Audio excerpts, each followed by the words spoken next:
What's up, friends? It is once again the Dr. Remy LeBeau, coming at you from the X Lair. Everybody's favorite lair, full of treatments for your illness. The illness that you just can't seem to cure. Your unwavering desire for X-Men statue exposure that, if not satisfied on a daily basis, will lead to death. Nobody wants that. I want you to live. And so here I am to make sure that you survive one more day by offering you a glimpse into this very cool statue of Colossus created by Kotobukiya maybe like 2 years ago. It is the Danger Room Sessions statue of Rasputin, sculpted by Eric Sosa. Let's take a gander at the base here. This is a heavy one, actually. Oh boy, that's heavy. Alright. Okay, so this is number 183 of 1,000. There's 1,000 of these made. There were 1,000 of these made. And it was produced in 2011. So that was 2 years ago. So, it's a Danger Room Sessions statue, meaning like it's intended to represent the characters in the Danger Room, like having fought like some sentinels. So the base is kind of like this, the remnants of a sentinel face after having been just smashed to a pulp by Mr. Rasputin here. Mr. Rasputin is very powerful. You're very powerful mutants, no? He's a very powerful mutant. I was trying to do the voice he did in the X-Men cartoon of the 90s, but I can't do it. You're strange mutants. No, I can't do it. Maybe I'll remember something by the end of the video. But as you can see, like, this is a very ginormous representation of Piotr Rasputin. Like, he's just huge. Like, huge and bulky, and he works great. Like, I think he's in scale with like the Bowen X-Men statues. Like, it works really well in that amongst those. I have him with like Storm, 90s Storm in her white costume, and Jean Grey in her 90s costume. And I'm gonna put Iceman in there as soon as he comes out. The clear Iceman that's coming out the museum pose. And I'm also going to throw Bishop in there in his original appearance form. That's going to have a Sentinel base, and that's going to be it's actually in the pipeline to be released by Bowen Design. So what I'm trying to do is capture, I think it was called the Goal Team in the 90s after Mutant Genesis, in which X-Men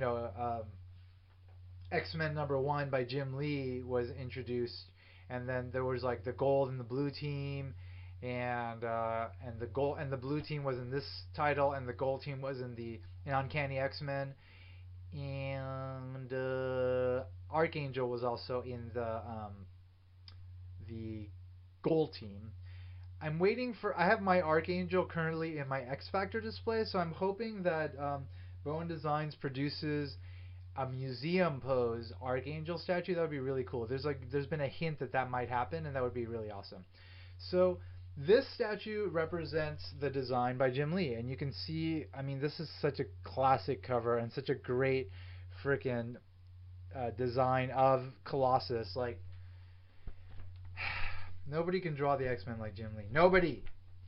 I'm sorry to all you older fans and like the newer fans. Like, Jim Lee just is the best artist.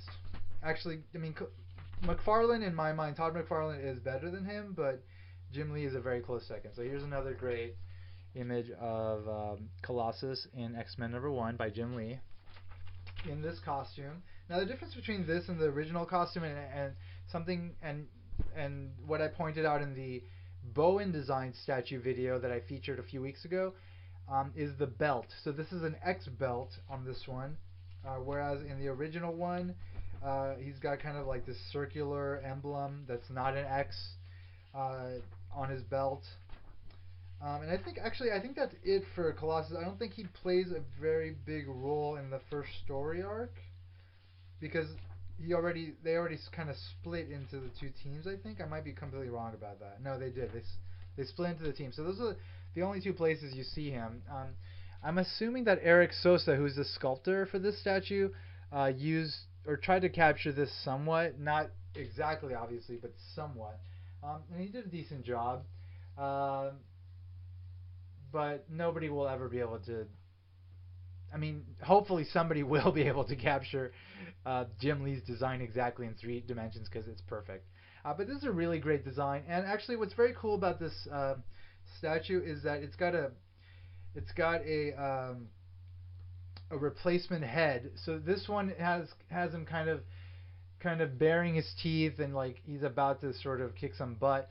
And then there's an alternate one that has him kind of in a composed state. So I've got that one in the box, which is in my box storage area. I have a lot of boxes in there, like about 50 or 60. It's hard to dig particular boxes out, so I didn't even try. Um, but I can at least show you. So this one's connected to the statue via a very strong magnet. And this is the head on this one, and the other one's kind of more composed, and he looks more peaceful, you know.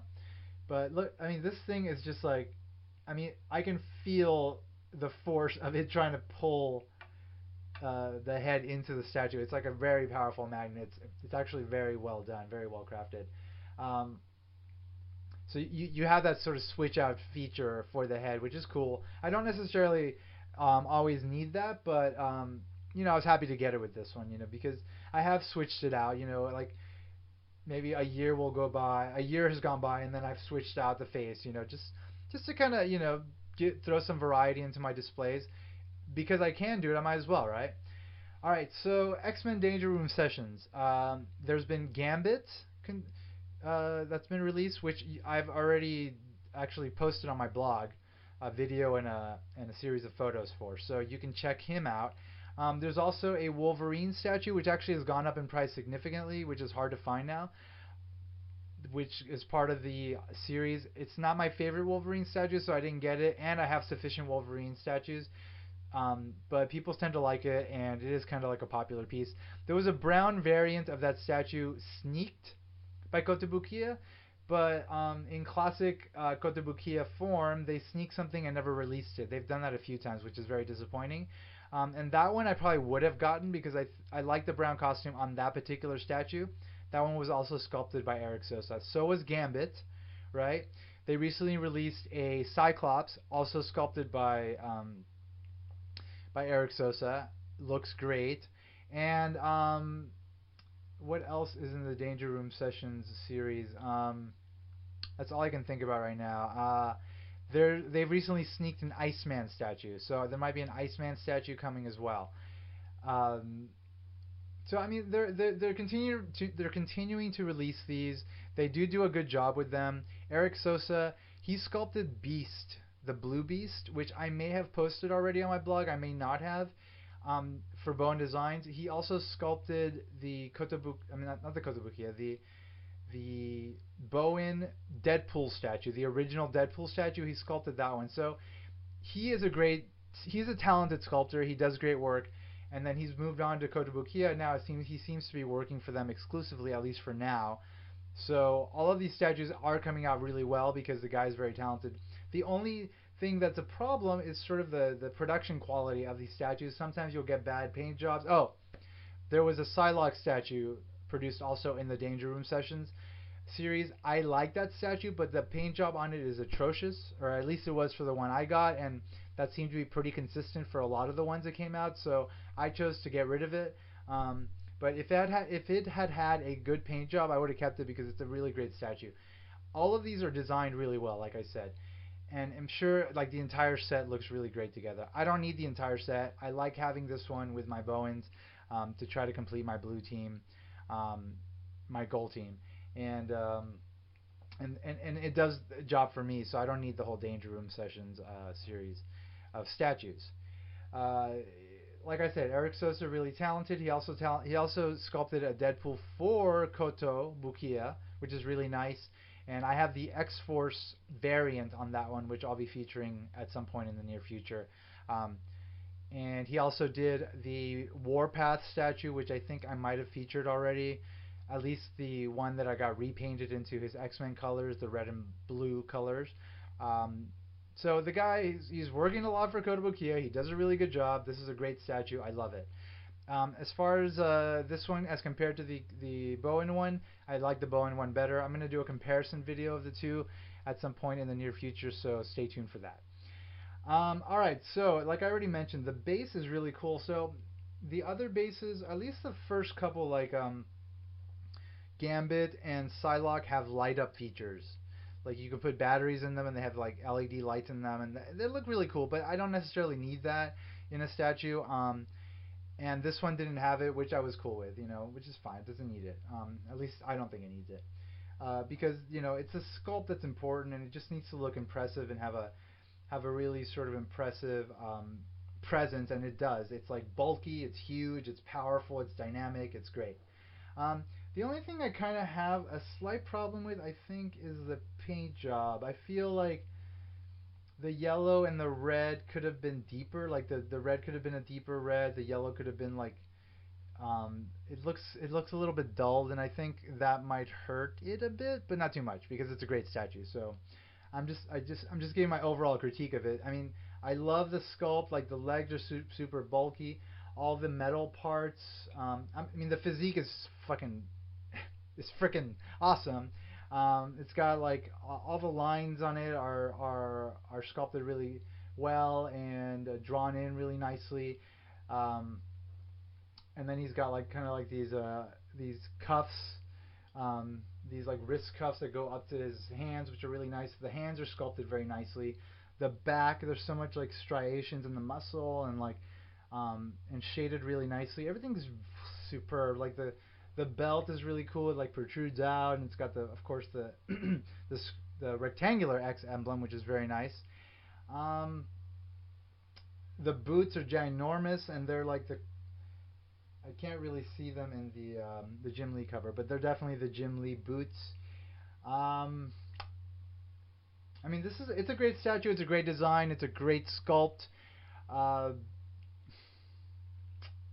I'm just trying to figure out what it is that I don't love about it. And I guess because it's not one of my favorites, and it should be kind of a favorite because it's super great and big and awesome. And I love Colossus, one of my favorite characters. I think it's the paint job. I think the face could have been done slightly better. Both of the faces, like they're great, but like I don't know. I'm not getting a Peter vibe. Like I get a Peter vibe from this image. Like that's Peter. Like he's a handsome Russian dude, but he's like tough. Here he looks kind of monstrous, and so he does also in the other face, like a little bit monstrous. Not like this like ruggedly handsome like powerhouse. Um, and Bone Designs captured that aspect of him really well. So there's just a couple of things that miss the mark with this statue. Again, like the paint on the costume was kind of weird. I do like the silver that was used here, but the silver could have also been slightly better, but I'm okay with it. And in the base, like it's like very dull, like the colors they use for the Sentinel face, and I think they could have gone a little bit further with trying to make it a little more impressive, because there was a lot of work put into sculpting the base itself. So I feel like the purple should have been like more metallic, like shiny kind of purple. Um, anyway, I'm just critiquing it now, and I shouldn't because on balance, it's like a really great statue, and I love it. So if you haven't gotten this statue, I suggest going out to get it because A, there aren't that many Colossus statues out there, so it's worth getting if you're a Colossus fan. B, Kotobukiya statues seem to be going up in value because people are finding them. They're not just Kotobukiya is a Japanese company, and there's fans in Japan and in the U.S. going after them, as well as like in Europe and Latin America, so and other parts of the world. So, you know, it's sort of an international brand, and so it's got a bigger international audience that wants these pieces, and so that I think that's what's driving the price um, of these to go up. So if you're on the fence, get off of it and get it because it actually is a really great statue. And like I said, there aren't enough Colossus statues out there. Bowen is going to create a couple more, hopefully, in the near future. Crossing my fingers. In an X formation. But there's no guarantee of that. So So as far as like, obviously he's been Colossus Piotr Rasputin has been just a pivotal figure in pretty much every era of the X-Men since he was introduced in Giant Size X-Men. So if you're looking to make sets of different eras of teams, like there just aren't enough statues to go around. So this represents him in the 90s really well and works really well in a 90s display. If you're looking to just have a really impressive Colossus statue, this does the trick. If you're looking for just Colossus statues, this one and Bowen together, great. And then you can see I've got this other one back here, but that's kind of like this cheap eBay thing that I bought. That's really plasticky and like light and kind of cheap, but still, it's a cool statue. But I wouldn't necessarily recommend that one over this one, without a doubt. I'll be reviewing that one soon, though. Another thing to mention about this statue, it's like heavy. It's probably almost like 10 pounds. It's like it actually takes quite a bit for me to lift it.